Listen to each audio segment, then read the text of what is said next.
Pernah nggak sih kalian mikir, sampai kapan kita cuma bisa jadi penonton lihat timnas negara lain angkat trofi Piala AFF? Jujur aja, rasanya udah muak banget lihat timnas Indonesia mentok jadi langganan runner-up. Tapi tenang, kawan-kawan, tahun 2026 ini, aromanya beda. Dengan amunisi pemain keturunan yang makin gila-gilaan dan skuad yang makin solid. Masa iya sih kita masih mau ngeles dan gagal lagi? Ekspektasi publik sekarang lagi tinggi-tingginya. Semua orang, dari Sabang sampai Merauke, pengen banget lihat trofi bergengsi se-Asia Tenggara itu mampir ke pangkuan Ibu Pertiwi untuk pertama kalinya. Bayangin betapa pecahnya perayaan kita nanti kalau beneran juara. Apalagi, trofi ini bakal jadi kado paling manis dan bersejarah buat ulang tahun kemerdekaan Republik Indonesia yang ke-81. Tapi tunggu dulu, jangan keburu seneng. Harapan besar ini nggak semudah membalikkan telapak tangan. Nggak semudah oknum pejabat nilep uang rakyat. Cuy, semua butuh keringat, air mata, dan strategi yang matang. Saat ini, di bawah terik matahari Pulau Dewata, pasukan asuhan John Hartman lagi digembleng abis-abisan. Sang pelatih asal Inggris itu nggak main-main. Dia tahu betul kalau lawan-lawan di grup A Piala AFF 2026 itu bukan kaleng-kaleng. Kita bakal satu grup sama Vietnam, Singapura, Kamboja, dan Timor Leste. Kalau kalian pikir mereka lawan yang gampang dikunyah, kalian salah besar. Negara-negara ini udah berbenah dan siap ngasih mimpi buruk buat timnas kita. Jadi, buat kalian yang penasaran seberapa ngerisih kekuatan lawan-lawan skuad Garuda nanti, seperti biasa siapkan kopi kalian dan mari kita bedah peta kekuatan lawan timnas Indonesia di Piala AFF 2026. Let's go! Oke, kita mulai dari rintangan pertama, yaitu timnas Kamboja. Laga pembuka ini bakal digelar pada hari Senin, 27 Juli di Stadion Pakansari. Nah, dengar nama Kamboja, mungkin sebagian dari kalian masih mikir, ini MAH tim penggembira doang, lumbung gol buat Indonesia. Eits, buang jauh-jauh pemikiran itu. Kamboja yang sekarang bukan lagi Kamboja yang gampang dibantai. Tim berjuluk Angkor Warriors ini datang bawa materi pemain yang bikin kita harus ekstra waspada. Percaya atau enggak, performa mereka belakangan ini lagi meroket tajam. Dan tebak apa rahasianya? Betul banget, jalur naturalisasi. Kamboja ternyata diam-diam ikut nyontek strategi kita. Mereka punya beberapa pemain keturunan dan naturalisasi yang sekarang jadi nyawa permainan tim. Sebut aja dua jenderal lapangan tengah mereka, Yudai Ogawa yang punya darah Jepang, dan Alisher Mirzaev, pemain berdarah Uzbekistan. Dua pemain ini di lini tengah benar-benar solid, susah ditembus, dan jago banget ngatur tempo permainan. Belum kelar sampai di situ, ancaman terbesar Kamboja ada di ujung tombak mereka. Kenalin nih, Abdel Kader Koulibaly, striker berdarah Pantai Gading yang fisiknya ngotot dan larinya secepat kilat. Statistiknya nggak main-main, dia udah nyetak 3 gol dan 1 assist buat timnas Kamboja belakangan ini. Lini belakang Garuda wajib siaga 1 kalau nggak mau kena obok-obok sama striker ganas ini. Semua amunisi mengerikan ini ternyata diracik sama tangan dingin pelatih asal Jepang, Koji Gyotoku. Di bawah asuhan Coach Koji, Kamboja bertransformasi jadi tim yang jauh lebih disiplin dan rapi. Pakai formasi andalan 4-2-3-1, mereka tampil luar biasa meyakinkan. Contohnya saat ngelibas Butan dan Hong Kong di laga uji coba bulan Juni kemarin. Dan yang bikin geleng-geleng kepala, persiapan mereka jelang AFF ini niat banget. Bro, mereka sampai terbang jauh-jauh ke Jepang cuma buat ngadain training camp alias TC. Di sana, mereka manfaatin fasilitas latihan kelas dunia dan uji coba lawan klub-klub lokal Jepang buat nambah jam terbang dan ngebentuk mental baja. Jadi, buat Coach John Hartman dan anak-anak asuhnya, ini sinyal bahaya. Ingat nggak laga terakhir kita lawan Kamboja? Kita cuma bisa menang tipis 2-1 dengan susah payah. Jangan sampai kita kecolongan atau kehilangan poin penuh di laga perdana. Karena kalau sampai gagal menang lawan Kamboja, langkah kita ke depannya bakal super berat. Malapetaka beneran. Lanjut ke laga kedua, setelah ngelawan Kamboja, skuad Garuda bakal terbang ke Thailand buat ngadepin tetangga kita, Timor Leste. Tunggu dulu. Kok mainnya di Thailand? Yap. Kalian nggak salah dengar.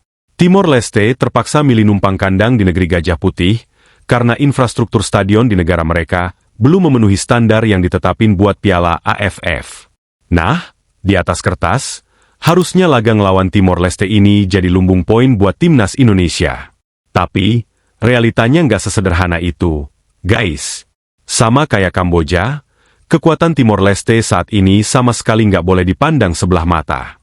Negara yang sering kita ledekin ini diam-diam udah nyiapin skuad yang ngeri-ngeri sedap buat Piala AFF 2026. Tim berjuluk Samba Kecil ini datang nenteng deretan pemain diaspora yang pengalamannya lumayan mentereng, bahkan beberapa di antaranya merumput di Eropa. Coba kita absen satu-satu. Di bawah Mister Gawang, mereka punya kiper andalan Dylan Nizki, yang saat ini main di klub Australia. Terus geser ke lini belakang. Ada tembok tebal bernama João dan Eric Tam Silva yang menimba ilmu di klub-klub Portugal. Pindah ke lini tengah, ada nama João Rangel yang main di klub amatir Inggris. Dan yang paling bahaya ada di lini depan, sang ujung tombak Zion Cruz yang juga main di Liga Portugal. Gila nggak tuh skuadnya? Komposisi pemain ala Eropa ini sekarang ditukangi sama pelatih asing yang juga dari Portugal, Jose Pedro. Sejak dipegang Pedro, gaya main Timor Leste berubah drastis. Mereka nggak lagi cuma bertahan dan nunggu diserang, tapi udah berani main terbuka dan ambil inisiatif serangan lewat formasi andalan 4-3-3. Bukti nyatanya, Brunei Darussalam udah jadi korban keganasan mereka waktu dibantai habis-habisan di babak kualifikasi kemarin. Dan buat ngadepin Indonesia, persiapan mereka juga nggak main-main. Mereka mutusin buat TC intensif di Stadion Chonburi, Thailand, jauh-jauh hari sebelum turnamen dimulai. Mereka sengaja adaptasi sama lapangan dan cuaca di sana biar pas menjamu skuad Garuda nanti. Mereka udah bener-bener nyatu sama kondisi stadion. Jadi, kalau timnas kita datang dengan sikap sombong atau meremehkan, siap-siap aja dibikin gigit jari sama skuad Samba Kecil ini. Dan tibalah kita pada pembahasan lawan yang paling ditunggu-tunggu, rival abadi, musuh bebuyutan, the one and only, timnas Vietnam. Kayaknya nggak afdal kalau ngomongin AFF tanpa nyenggol tim yang satu ini. Sang juara bertahan ini emang udah kayak jodoh yang nggak bisa dipisahin sama timnas Indonesia. Di turnamen manapun, mulai dari kelompok umur sampai senior, pasti ujung-ujungnya ketemu mereka lagi. Menurut pelatih John Hartman, skuad bintang emas yang sekarang datang ke AFF bukan sekadar pengen balas dendam atau ngalahin Indonesia, tapi target utama mereka adalah back-to-back juara. Dan kewaspadaan Hartman ini benar-benar beralasan, karena persiapan Vietnam tahun ini tuh levelnya udah beda. Bos, secara komposisi skuad, kekuatan Vietnam makin gak masuk akal. Mereka nggak anti lagi sama yang namanya pemain naturalisasi. Kini mereka punya pemain-pemain berdarah Brasil yang siap mengobrak-abrik pertahanan lawan, kayak Nguyen Xuan San, Du Hang Dung, dan tambahan amunisi baru Giovanni Magno serta Nguyen Tin Lin. Belum lagi sederet pemain abroad yang main di luar negeri macam kiper Dang Van Lam, Patrick Legiang, sampai Chong Phuong. Semuanya bakal dikombinasin sama pemain-pemain senior berpengalaman tinggi, termasuk si Messi dari Vietnam, Nguyen Quang Hai. Skuad mewah ini dipegang oleh juru taktik berpaspor Korea Selatan, Kim Sang-sik. Di bawah arahannya, permainan Vietnam makin terstruktur dengan skema 3-4-2-1 atau 3-4-3 yang mainnya super kolektif, cepat, dan agresif. Singapura. Ya, The Lions ini punya sejarah panjang sebagai tim yang selalu bikin repot Indonesia di ajang Piala AFF.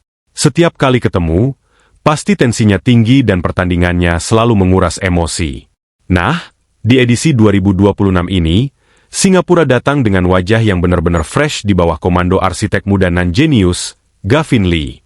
Bayangin aja, usianya baru 35 tahun, tapi dia udah sukses ngebawa Singapura lolos ke Piala Asia 2027. Sebuah pencapaian yang bikin negara-negara tetangga pada melongo. Buat Coach Gavin, ajang Piala AFF ini bukan cuma turnamen ecek-ecek. Dia menganggap level turnamen ini udah setara kayak Piala Asia, dan patok target tinggi buat minimal lolos dari fase grup. Demi mencapai ambisi besar itu, etos kerja timnas Singapura benar-benar patut diacungi jempol. Sama kayak Kamboja, mereka milih Jepang sebagai destinasi training camp. Tapi bedanya, porsi latihan mereka jauh lebih gila. Selama di negeri Sakura, Singapura ngejalanin 3 pertandingan uji coba ngelawan klub-klub lokal dengan jeda istirahat yang super mepet. Kata Coach Gavin, Jadwal neraka ini sengaja dirancang buat ngetes seberapa kuat ketahanan fisik, mental, dan pemahaman taktik para pemainnya. Tujuannya simpel, biar mereka terbiasa sama jadwal padat merayap ala Piala AFF. Ngomongin soal komposisi pemain, skuad Singapura juga ngeri. Mereka masih setia ngandelin kekuatan pemain naturalisasi dan diaspora. Di lini pertahanan, ada duet kokoh Lionel Tan dan Rihan Stewart yang siap bikin striker kita frustrasi. Di sektor gelandang, nama-nama langganan kayak Jacob Mahler, Kyoga Nakamura, sampai Song Uyang masih jadi mesin penggerak lini tengah The Lions. Belum lagi di lini serang, talenta abroad kebanggaan mereka, Ilhan Fandi dan Ihsan Fandi, siap ngancam gawang kita kapan aja. Di tangan dingin Gavin Lee, Singapura berubah jadi tim yang sangat seimbang. Formasi 4-3-3 defending mereka terbukti super solid. Jago manfaatin serangan balik cepat tapi juga rapat banget di belakang. Nggak heran mereka bisa lolos tanpa satupun kekalahan di kualifikasi Piala Asia kemarin. Pertandingan melawan Singapura ini bakal jadi batu sandungan terbesar buat timnas kita. Apalagi, laga ini adalah laga terakhir fase grup dan bakal dimainin di kandang mereka sendiri, di Singapura. Coba bayangin tekanannya kayak apa. Kalau misal di laga ini Indonesia lagi butuh-butuhnya poin krusial buat lolos. Wah, bakal jadi tontonan yang bikin jantungan para si ini. Wah, kalau dijabarin satu-satu kayak gini, ternyata peta kekuatan lawan timnas Indonesia di grup A Piala AFF 2026 ini emang bener-bener ngeri-ngeri sedap ya. Nggak ada satupun tim yang bisa diajak bercanda atau diremehkan sedikit pun. Semua datang dengan kekuatan penuh, taktik jitu, dan amunisi luar biasa yang bikin persaingan makin brutal. Tapi kita harus tetap optimis. Skuad Garuda dengan semangat juang dan dukungan jutaan supporter pasti bisa ngelewatin semua rintangan ini dan bawa pulang trofi yang udah lama kita impikan. Nah, sekarang giliran kalian nih yang bersuara. Menurut kalian, dari keempat negara yang udah kita bahas tadi, Kamboja, Timor Leste, Singapura, atau Vietnam, siapa sih lawan yang paling menakutkan dan berpotensi bikin timnas kita tergelincir? Atau jangan-jangan kalian malah super yakin kalau skuad kebanggaan kita bakal melibas mereka semua tanpa ampun dengan mudahnya? Coba, keluarin semua unek-unek, emosi, dan prediksi terbaik kalian di kolom komentar sekarang juga. Jangan lupa share alasan logis kalian biar kita bisa seru-seruan diskusi bareng di bawah. Gas, ramaikan kolom komentar, kita debat sehat di bawah. Sampai jumpa di video berikutnya.